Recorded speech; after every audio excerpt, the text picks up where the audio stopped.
Bonsoir à tous et merci de nous retrouver pour ce rendez-vous politique hebdomadaire en compagnie de Dominique Moret. Dominique, bonsoir. Bonsoir. Et notre invité aujourd'hui, le député européen et président de Région et Peuple Solidaire, François Alphonse. Bonsoir. Bonsoir François Alphonse et merci d'avoir accepté notre invitation. Alors nous sommes en ce moment même en pleine COP 27, la conférence mondiale sur le changement climatique qui se tient à Sharm el-Sheikh. Qu'est-ce qu'on peut attendre de ce type de réunion qui existe maintenant depuis 1992, il me semble? Oui, on peut en attendre, évidemment, la poursuite et l'amplification de l'engagement des puissances publiques en général, les États bien sûr, mais aussi les organismes comme l'Union européenne, et de chacun, d'ailleurs chaque citoyen, dans le sens de la lutte contre le réchauffement climatique. Alors ces grandes conférences sont rythmées par les grands enjeux internationaux, et aujourd'hui celle-ci s'est ouverte sous les auspices de la guerre en Ukraine, ce qui quand même était un contexte assez exceptionnel.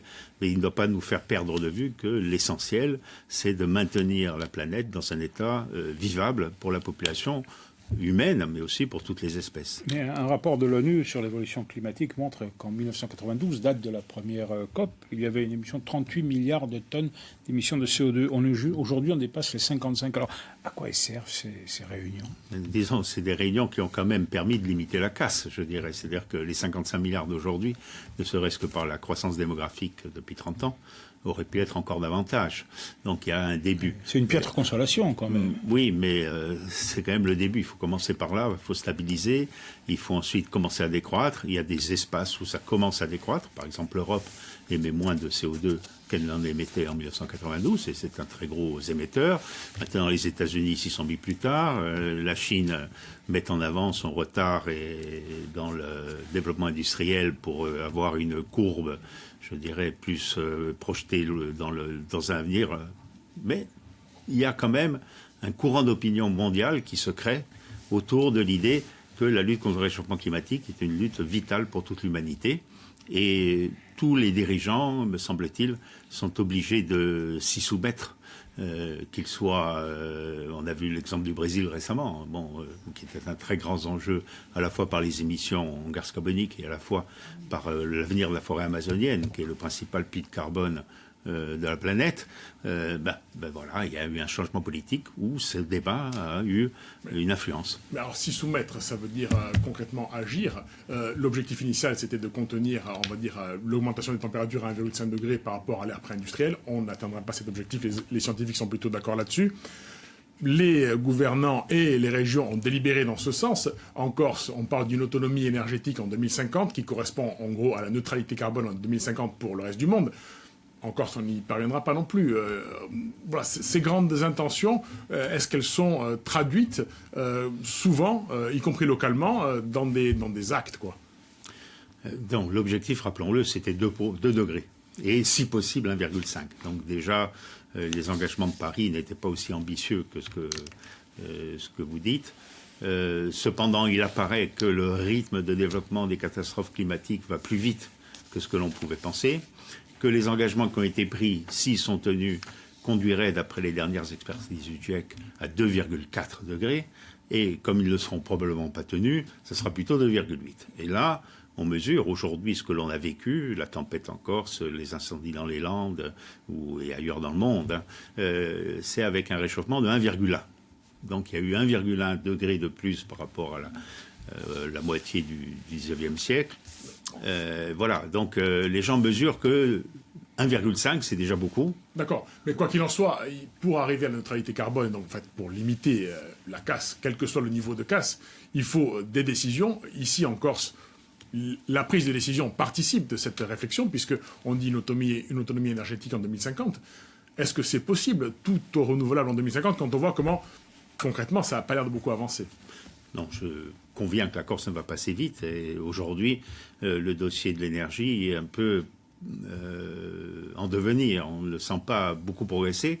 Moi, ce qui m'alerte, par exemple, c'est que ça fait 30 ans qu'il n'y a pas eu une nouvelle éolienne en Corse. Alors que vous êtes favorable, vous, beaucoup sont contre, notamment à droite. Moi, je constate que les énergies renouvelables sont développées partout en Europe avec les éoliennes comme principal moyen. Aujourd'hui, on produit plus d'électricité éolienne que d'électricité nucléaire en Europe.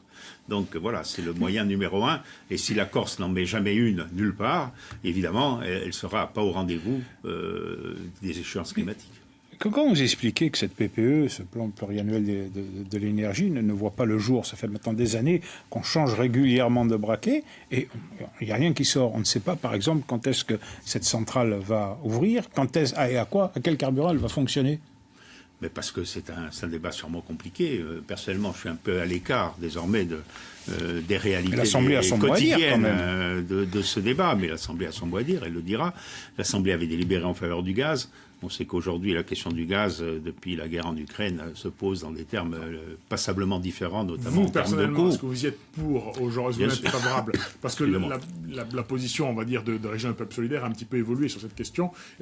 Région des Peuples Solidaires dont vous êtes, est-ce que vous êtes favorable à du gaz aujourd'hui, vous? Oui, je pense que le gaz est bien meilleure alternative que le fioul lourd et que le fioul léger. Mais la Région des Peuples Solidaires a fait un communiqué très récemment en disant que non, le gaz, ça émettait énormément aussi du carbone, moins que le pétrole évidemment, mais ça émettait aussi du carbone et que ce n'était pas la solution. Nous, notre position, ce n'est pas de nouvelles infrastructures pour consommer en Europe davantage de gaz. Maintenant, quand le gaz se substitue à du fioul lourd, bon, on ne va pas dire on va continuer à brûler du fioul lourd si on a une possibilité d'améliorer les choses. Donc c'est par rapport aux nouvelles consommations. En Corse, il s'agit évidemment de stabiliser les consommations. Là-dessus, malgré tout, malgré la croissance démographique que connaît la Corse, il y a eu des résultats relativement probants. On consomme par tête d'habitant moins d'énergie que l'on consommait il y a 20 ans. Mais maintenant, le développement des renouvelables est encore trop timide. Et nous avons besoin aussi, sans doute, de refaire l'inventaire de nos ressources hydrauliques et de voir s'il n'y a pas de nouveaux investissements. Aucun projet qui est prévu en matière hydraulique. Il n'y a pas de barrage. La steppe qui devait exister à San Paul, qui devait être faite, elle n'est toujours pas faite. On va se chauffer avec quoi? On va produire de l'énergie avec quoi en Corse? Donc la steppe en question est justement faite, conçue pour que les énergies renouvelables prennent leur place sur le réseau, et elle n'est pas faite. Il faut poser la question à EDF, qui est le propriétaire du site, puisque c'est le site de San Paolo qui devait accueillir la première de ces steppes, en tous les cas. Et le projet, effectivement, semble enterré, et je le regrette profondément. Un mot sur le combustible à Ajaccio. La future centrale, si elle devait fonctionner demain avec des biocarburants, comme cela est dit, est-ce que vous vous y opposeriez, vous, en tant qu'écologiste? Les biocarburants, il faut le dire, c'est exactement la même chose que du fioul léger. C'est simplement, on le sait avec nos voitures diesel, quand il y a un biocarburant qui est mélangé au diesel, évidemment, ça fait un même produit chimique. S'il n'est pas sourcé au même endroit, s'il est sourcé sur des produits renouvelables, c'est un biocarburant. S'il est sourcé sur des ressources fossiles, c'est du diesel classique. Donc c'est la même chose. Mais c'est intéressant, je pense, d'envisager des solutions en Corse qui tendent vers la neutralité carbone. Le gaz était la solution envisagée jusqu'à aujourd'hui. On en connaît les difficultés. On voit que les difficultés n'ont pas diminué, me semble-t-il, au vu des coûts qui ont explosé, notamment. Voilà, donc maintenant, il y a un choix à faire et je ne vais pas me substituer à l'Assemblée de Corse pour le faire. Alors, on passe au chapitre politique. Plus de réunions place Beauvau, plus de déplacements de Gérald Darmanin dans l'île. Est-ce qu'on doit subordonner cette reprise du dialogue au règlement du problème des prisonniers, selon vous? Je pense qu'on ne subordonne rien à rien. Et il y a un problème, qui est le problème des prisonniers, dont on ne comprend pas que dans le cadre d'un dialogue, ils ne puissent pas trouver une solution par le chemin de l'application de la loi, qui est quand même le chemin le plus naturel dans un état de droit. Donc ça crée un malaise. Maintenant, le rythme de ces réunions, la façon dont elles pourront déboucher, dépendra en grande partie de la volonté de l'État d'entrer en réforme. Aujourd'hui, nous sommes à l'an 40 du statut particulier. Il y a eu beaucoup de réformes qui se sont succédées, statut de Fer, statut Joxe, Jospin, etc. Et à chaque fois, on est resté dans le périmètre de la Constitution. Volins ou nolins, c'est-à-dire des fois comme on l'a voulu, puis des fois on l'a subi. Quand Joxe avait proposé la reconnaissance du peuple corse dans le cadre du préambule du statut qui le mettait en avant, c'est le Conseil constitutionnel qui a dit non, la Constitution ne le permet pas.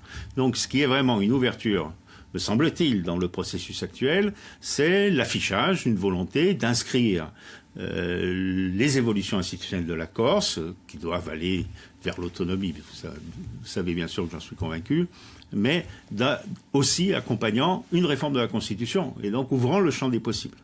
À partir de là, il faut créer un climat, et il faut être certain que cette ouverture du champ des possibles est vraiment une volonté politique au sommet de l'État. C'est pour ça que nous attendons que l'État clarifie au plus haut niveau sa volonté par rapport à l'avenir de la Corse. Et ensuite, je pense que tous les problèmes qui freinent le dialogue pourront être levés. Est-ce qu'il n'y a pas une volonté de la part de l'État aussi? Est-ce qu'il y a une clarification en Corse? Quand on a vu la dernière session de l'Assemblée de Corse avec des gens qui débarquent, on comprend que l'exécutif territorial est contesté. Peut-être qu'à Paris, on se dit on ne va pas s'engager sur une réforme quand on voit que personne n'est d'accord. Oui, mais on aurait la même réflexion à faire sur les gilets jaunes ou sur tous les mouvements contestataires quand ils s'expriment dans le champ public. Ils expriment en réalité la réalité d'un malaise, la réalité justement de s'impliquer pour faire en sorte que l'on sorte des situations de crise. Et je crois qu'effectivement, ce n'est pas souhaitable que des gens envahissent l'Assemblée de Corse, et je suis vraiment désolé que cela puisse arriver, mais ce n'est pas ça non plus qui change l'analyse et le raisonnement.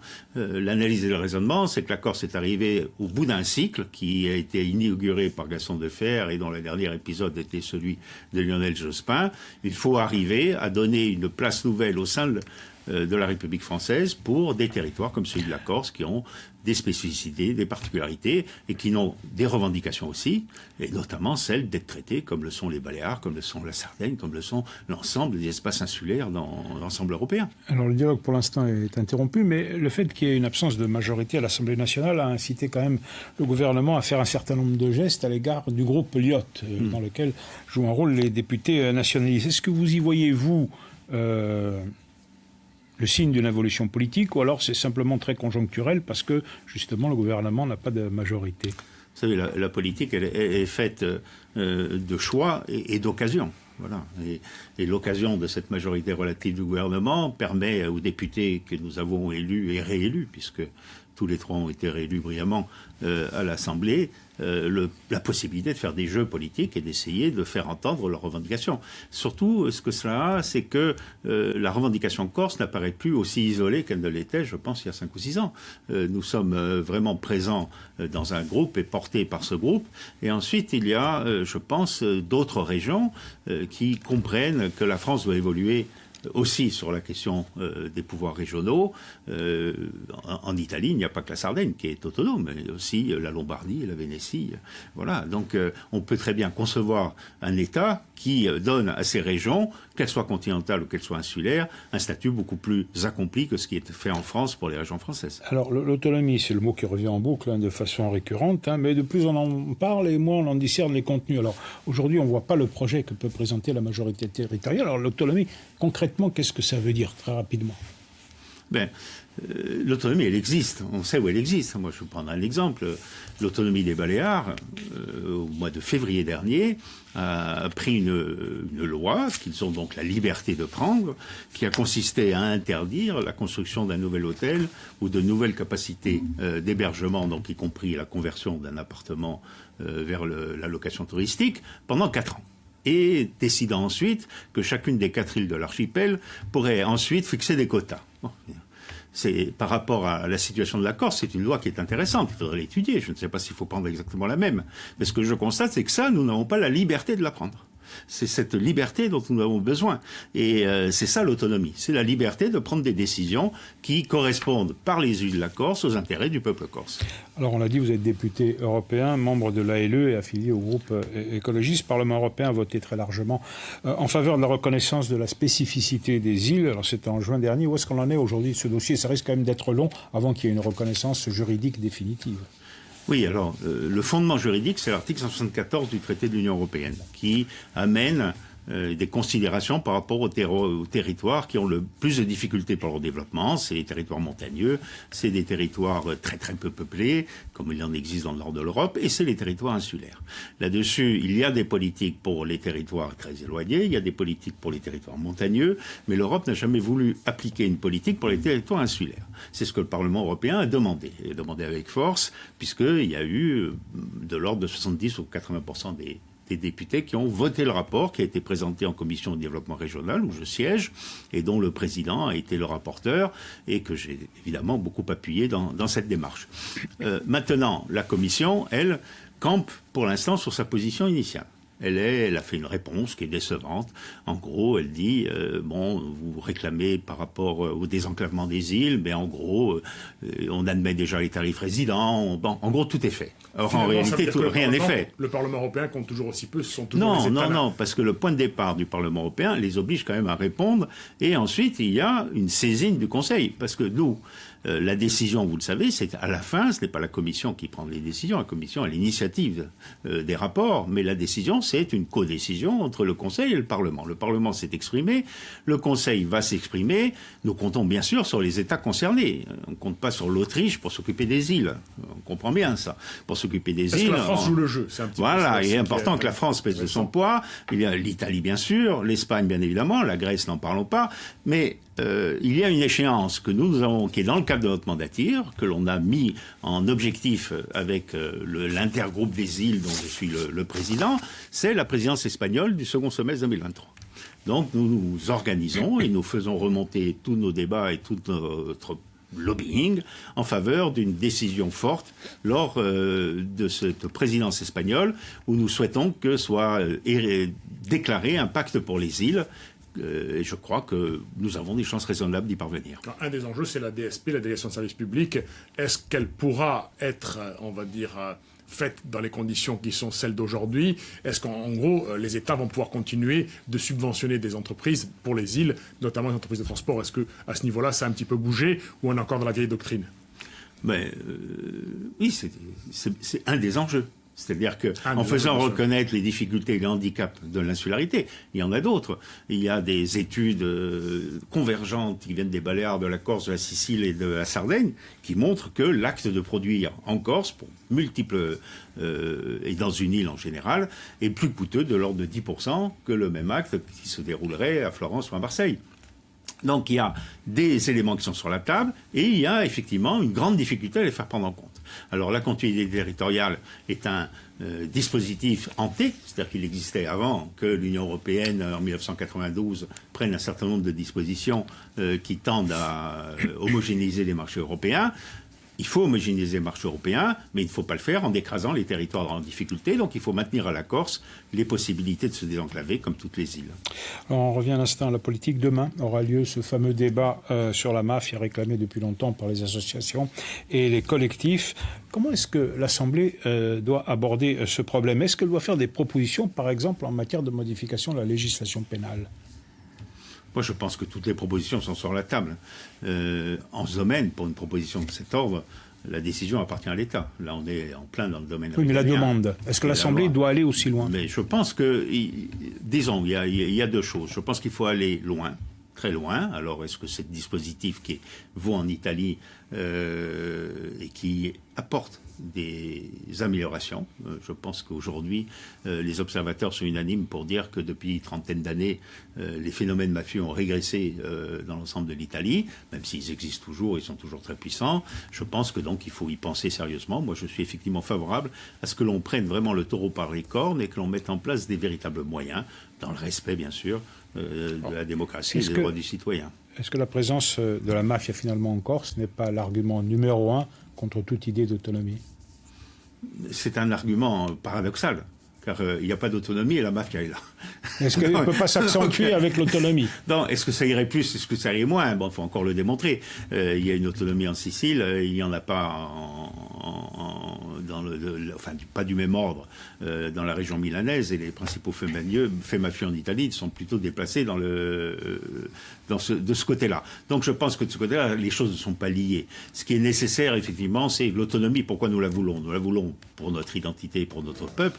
Nous la voulons aussi pour favoriser le développement. Et le favoriser le développement, c'est quelque part enlever du terreau au phénomène mafieux. Eh bien, ça n'est fini pour aujourd'hui. François Alfonsi, merci pour votre participation. Dominique, merci à vous également. Nous vous laissons maintenant avec la suite de nos émissions et le journal présenté par Delphine Leoni. Buonasera a tutti.